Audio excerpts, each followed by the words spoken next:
여러분 안녕하십니까. 광주 MBC 뉴스투데이입니다. 먼저 오늘의 주요 뉴스입니다. 태풍 한롱의 예상 진로를 놓고 한국과 일본, 미국이 다른 예측을 내놓고 있는 가운데 한국은 직간접 영향을 피하기 어려울 것으로 보입니다. 순천 곡성에서 당선된 새누리당 이정현 의원이 순천대 의대 유치 등 지역발전 공약을 거듭 약속했습니다.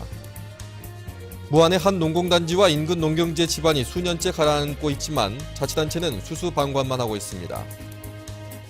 광주 비엔날레 개막이 한 달 앞으로 다가오면서 작품 설치가 본격화되고 손님 맞이 준비도 시작됐습니다. 지금 태풍 한룽이 올라오고 있지만 한국과 미국, 일본 등 각 나라마다 예상하는 태풍 진로가 미묘하게나마 다르다는 사실 알고 계셨습니까? 이 어느 나라가 태풍의 진로를 맞출 수 있을까요? 양현승 기자가 취재했습니다. 여름 피서철, 직장마다 휴가 선점 경쟁이 치열한 8월 초 주말. 어렵사리 휴가를 내도 걱정이 태산입니다. 태풍 나크리에 이어 11호 태풍 한롱도 이번 주말 북상 예정이기 때문입니다. 이제 다른 곳에 가야 되긴 한데 태풍 때문에 좀 어떻게 고민이 되긴 해요. 좀 가야 될지 말아야 될지 예약한 것도 있고. 태풍 정보를 얻는 곳은 주로 한국 기상청을 비롯해 일본 기상청, 미 해군의 합동 태풍 경보센터 등 3곳. 미국은 주말인 9일부터 태풍이 일본 쪽으로 방향을 확 바꾸는 걸로 예상한 반면 한국과 일본 기상청은 일본 가고시마로 근접하는 걸로 판단하고 있습니다. 태풍이 얼마나 꺾어지느냐에 따라 예측의 정확도가 판가름 날 것으로 보입니다. 미국 쪽에서 사용하는 그런 모델도 있고 일본 쪽에서 또 모델을 가지고 있고 우리도 이제 모델을 가지고 있고 이제 좀 하거든요. 그래서 이제 저희가 이렇게 보면은 태풍 진로 예측을 할 때 가장 좀 안정적으로 하는 편입니다. 오랜 시간 한국과 일본, 미국의 기상 정보를 비교해왔던 섬 주민들은 이 같은 각기 다른 정보에 익숙합니다. 흑산도나 홍도 같은 경우는 우리나라의 기상 범위에서 너무 멀리 있다 보니까 기상 상태가 정확치 않는 것 같습니다. 인터넷 기상청에 들어가면 거의 100개가 넘는 사이트가 있거든요. 그 여러 가지를 종합해서 우리 현실에 어떻게 잘 맞는가 여러 가지를 검토하다 보면 태풍 한롱은 영향권이 아주 넓어 오는 8일부터 한국도 직간접 영향권에 든다는 예측에는 이견이 없어 황금 피서를 기대하기는 어려운 상황입니다. MBC 뉴스 양현승입니다. 태풍 한룽의 북상에 대비해 낙석과 유실 우려가 있는 비탈면 인근 도로에 대한 점검이 이루어집니다. 전라남도는 점검반 8개 조를 투입해 도로 안전 취약 지역으로 분류된 27개 구간에서 비탈면 유실 대비 상태와 배수로를 중점 점검할 예정입니다. 요즘 지방 대학들이 수시 모집에 열을 올리고 있습니다. 정시 모집 인원보다 월등히 많은 비율로 뽑고 있는데 여기에는 이유가 있었습니다. 윤근수 기자가 취재했습니다. 남부대학교는 내년도 신입생 모집 정원의 90%를 수시 모집에서 뽑습니다. 광주여대와 호남대, 송원대 등도 수시 모집 선발 인원이 전체 정원의 80%가 넘습니다. 수도권 쪽에 학생들을 우리가 많이 뺏겨요. 그걸 조금 방지하고자 지역 대학들이 조금 더 그 비율을 높입니다. 수시 모집 비율이 전국 평균인 65.2%보다 낮은 대학은 광주에 딱 2곳, 전남대와 광주교대뿐입니다. 수시 비중은 지역 대학일수록 규모가 작은 사립대학일수록 높게 나타나는 경향이 있습니다. 수시에 합격하면 정시에 지원할 수 없기 때문에 학생들을 선점하겠다는 일종의 전략입니다. 대학 구조조정에 대한 압박이 갈수록 심해지는 상황에서 신입생 충원율을 높여야 하는 현실적인 문제도 있습니다. 불러만 준다면 어느 고등학교든 달려가서 입시 설명회를 여는 이유입니다. 작은 학교든 큰 학교든 저희들이 소개할 수 있는 기회가 생기면 언제든지 발빠르게 또 더욱이 올해 대부분의 지역대학들이 정원을 10% 정도 줄였기 때문에 신입생 충원율마저 낮아지면 대학 재정에도 타격을 줄 수 있습니다. 이런 이유들 때문에 지역대학들은 한 달 앞으로 다가온 수시 모집에 사활을 걸고 있습니다. MBC 뉴스 윤문수입니다. 송원 자사고의 재지정 문제를 놓고 학부모와 시민단체가 서로 다른 주장을 내놓고 있습니다. 송원고 학부모 대표와 운영위원회는 광주시 교육청을 항의 방문하고 성적 제한을 없앤 조건부 승인을 철회하라고 장희국 교육감에게 요구했습니다. 이에 반해 광주시민단체협의회는 성명을 내고 공교육 정상화를 위해서는 조건부 재지정이 아니라 자사고 지정을 취소해야 한다고 주장했습니다. 새누리당 이정현 의원이 순천대 의대 유치를 비롯한 지역 발전 공약을 거듭 약속했습니다. 선거 승리 요인으로는 상대 후보를 공격하지 않고 공약과 비전을 제시한 점을 꼽았습니다. 나현우 기자입니다. 먼저 이정현 의원은 재보궐선거 승리에 대해 새정치와 경제 살리기에 대한 시민의 갈망이 투영된 것으로 해석했습니다. 상대방 후보에 대해 공격하지 않고 공약과 비전으로 시민들에게 호소했던 점이 표심을 움직였다고 스스로 평가했습니다. 주요 공약으로 내세웠던 순천대 의대 유치. 이 의원은 장기적인 순천 발전 계획 토대 위에 여러 가지 방법을 두고 의대를 유치하겠다고 밝혔습니다. 특히 중앙 부처들을 설득하기 위해 순천 지역 의대 필요성에 대한 논리와 공감대를 정관기 안팎으로 확산시킬 계획입니다. 저는 지금부터 중앙당 지도부를 최대한으로 끌어올 겁니다. 최고위원 회의도 순천에 와서 개최를 해서 왜 순천대학교의 의대가 이 지역에 꼭 필요하고 광양항 활성화와 일자리 창출을 위해 대기업과 중견기업을 광양만권에 유치하고 순천만 정원의 국가정원 지정에 앞서 관리센터를 짓기 위해 올해 예산을 확보할 계획입니다. 지난 20년 동안 순천 나간읍성에서 열리던 남도 음식문화 큰잔치의 개최지가 공모 방식으로 전환된 것은 지역민에게 박탈감을 주는 것이라며 대책을 마련하겠다고 밝혔습니다. 매우 유감입니다. 이 부분은 전남도가 앞으로 도정을 해감에 있어서 작지만 굉장히 신경 써야 될 그러한 균형 또 그 지역 주민들에 대한 배려. 예산 폭탄 공약과 인물론을 앞세워 당선된 새누리당 이정현 의원. 남은 1년 10달의 임기 동안 지역 발전의 토대를 마련할지 지역민들의 기대가 커지고 있습니다. MBC 뉴스 나연호입니다. 2014 광주 비엔날레 개막이 한 달 앞으로 다가온 가운데 본격적인 작품 설치가 시작됐습니다. 터전을 불태우라를 주제로 다음 달 4일 개막하는 2014 비엔날레는 체제에 저항하는 혁신성과 광주의 정체성을 담은 실험적인 작품들을 대거 선보이고 시민들이 직접 참여해 작업을 진행하는 다양한 프로그램을 시도합니다. 광주 비엔날레 재단은 작품 설치를 시작해 이달 말까지 전시 준비를 마치고 광주 신세계백화점 1층에 홍보관을 열어 손님 맞이 준비에 들어갑니다. 지난달 광주 전남 주식시장에서 거래량과 거래대금이 모두 증가한 것으로 나타났습니다.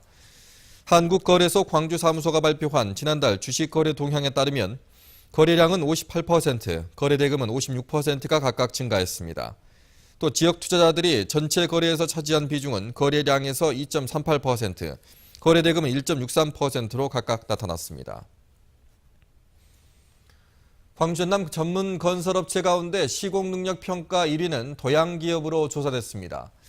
대한전문건설협회 광주시회와 전남도회가 발표한 시공능력평가에서 도양기업은 1,400억 원으로 광주와 전남 지역 전문건설업체 가운데 1위를 차지했습니다.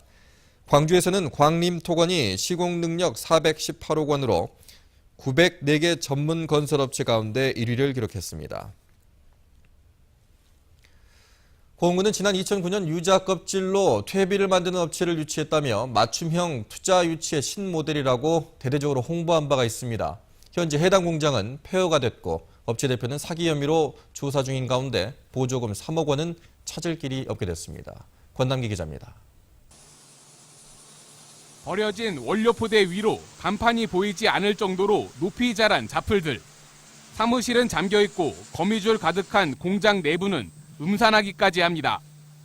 지난 2009년 고흥군은 유자 부산물로 사료를 만드는 사업을 추진하겠다며 고흥그린 바이오텍이라는 업체와 투자 협정을 맺었습니다.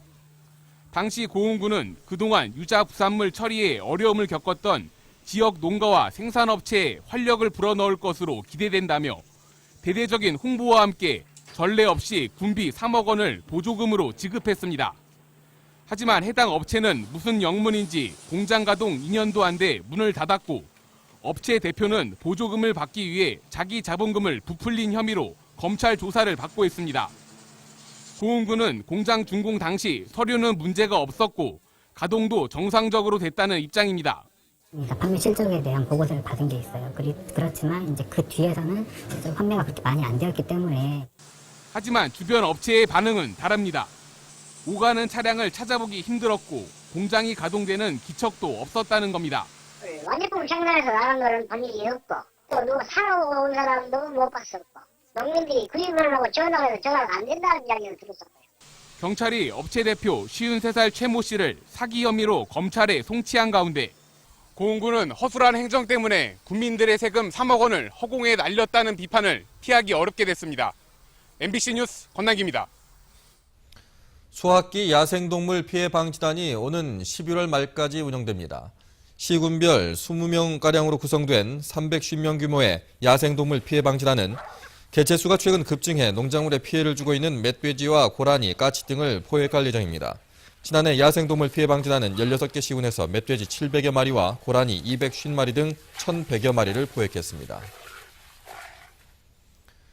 체중을 감량하던 중 전남 지역 학교에 유도부 학생이 숨진 사고를 계기로 광주시 교육청도 학교 운동부에 대한 특별 점검에 나섭니다. 광주시 교육청은 체급 종목을 육성하는 34개 초중고등학교에서 선수와 지도자들을 대상으로 체중 조절 등에 대한 특별 점검을 실시하기로 했습니다. 또 점검 결과를 바탕으로 지도자 특별 연수를 진행하고 예방 지침도 마련하기로 했습니다. 어젯밤 10시 40분쯤 나주시 삼영동의 한 주택에서 불이 나 소방서 추산 800만 원의 재산 피해를 내고 10분 만에 꺼졌습니다. 경찰과 소방당국은 화재 당시 집안에 있다 대피한 31살 정모 씨가 가스레인지에 음식물을 올려놓고 잊었다고 진술함에 따라 정확한 경위를 조사하고 있습니다.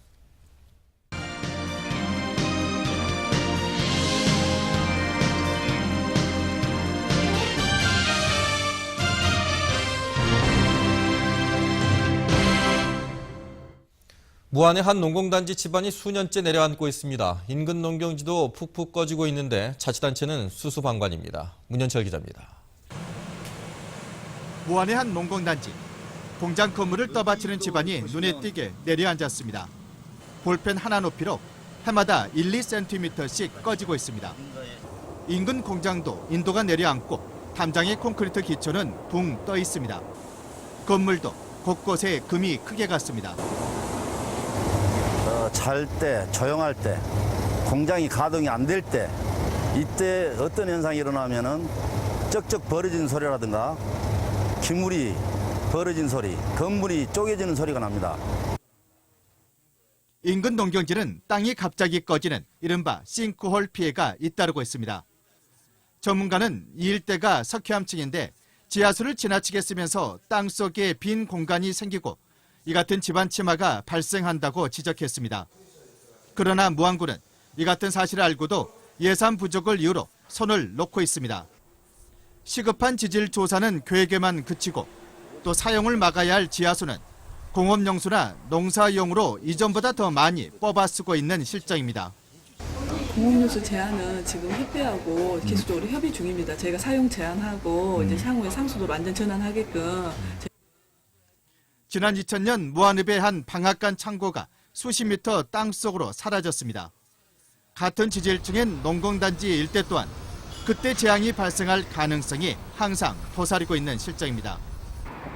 이 농공단지에는 45개 공장이 가동 중에 있습니다. 이들 업체들은 언제 어디에서 갑자기 땅이 꺼질지 모른다는 걱정 속에 하루하루 불안에 떨고 있습니다. MBC 뉴스 문현철입니다. 순천 주암호 일대 수질 개선을 위해 광역상수원 주변 농경지가 생태녹지 공간으로 새로 조성되고 있습니다. 영산강 유역환경청은 모두 220억 원의 예산을 들여 지난해 6월부터 주암호 주변 4개 지역의 농경지 362만 제곱미터를 생태녹지 공간으로 조성하고 있으며 앞으로 8개 지역까지 확대할 예정이라고 밝혔습니다.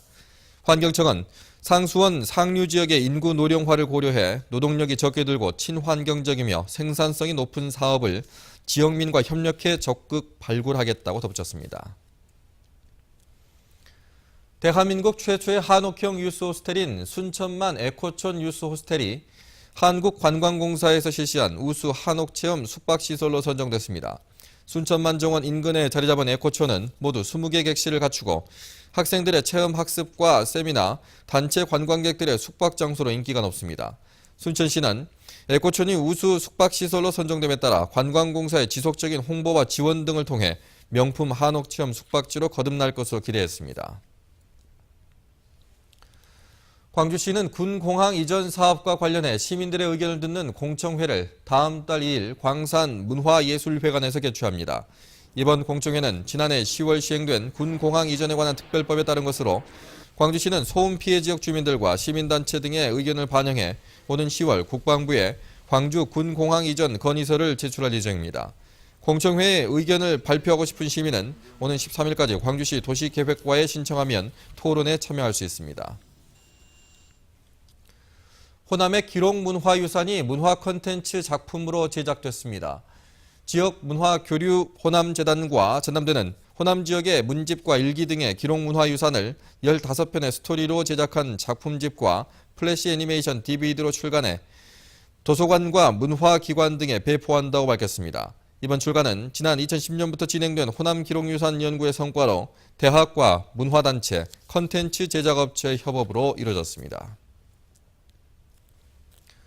주민등록번호 수집이 내일부터 원칙적으로 금지됨에 따라 광주시는 개인 식별번호인 마이핀 발급 업무를 시작합니다. 마이핀은 주민등록번호를 대체할 13자리의 개인 식별번호로 인터넷상의 아이핀과는 달리 오프라인에서 사용할 수 있습니다. 마이핀은 신분증을 가지고 주민센터를 방문하면 발급받을 수 있고 인터넷 공공 아이핀 센터에서도 무료로 발급받을 수 있습니다. 광주은행이 오는 14일 우리나라를 방문하는 프란치스코 교황을 기념해 신상품을 출시하고 이웃을 돕기 위한 기금도 조성하기로 했습니다. 광주은행은 프란치스코 교황의 방한을 기념해 오늘부터 다음 달 30일까지 사랑 나눔 특별 예금 적금 상품을 판매하고 상품 판매 가운데 0.1%를 이웃 돕기 기금으로 조성한다고 밝혔습니다.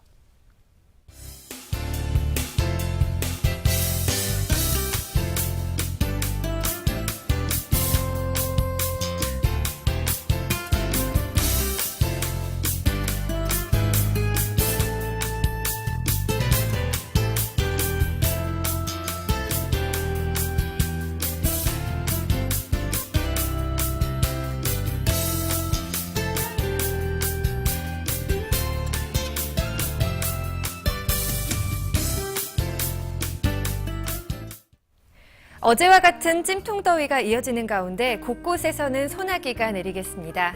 어제 광주의 낮 최고 기온 32.3도를 기록하면서 푹푹 찌는 날씨였는데요. 오늘도 광주 32도를 웃돌면서 꽤나 덥겠습니다. 시원한 옷차림 하셔야겠습니다. 구례 등 동부 내륙 지역에서는 오후 한때 소나기가 내릴 가능성도 있는데요. 예상되는 비양은 5에서 30mm가 되겠습니다. 이 시각 장성 22도, 영광과 광주, 나주 24도를 가리키고 있습니다. 낮 최고 기온 장성과 담양 31도, 광주와 화순, 구례 32도로 어제와 비슷하겠습니다. 제11호 태풍 한룽이 올라오고 있습니다. 이번 태풍은 올 들어 발생한 태풍 중에 가장 강력하게 성장할 것으로 전망되고 있습니다. 지금 중심 부근의 최대 풍속은 초속 43m로 태풍 나크리보다 강한 세력을 보이고 있습니다. 앞으로의 경로는 동쪽 해상을 지나서 일본 쪽으로 움직일 것으로 보입니다. 일본 쪽으로 간다 해도 태풍의 세력이 워낙 강하기 때문에 주말쯤에는 남부지방과 강원도에 비바람을 몰고 올 것으로 예상됩니다. 바다의 물결은 먼바다에서 1.5m로 비교적 잔잔하게 일겠습니다. 말복이자 입추인 내일은 비가 내리겠고요. 당분간 한낮 더위는 지속되겠습니다. 날씨였습니다.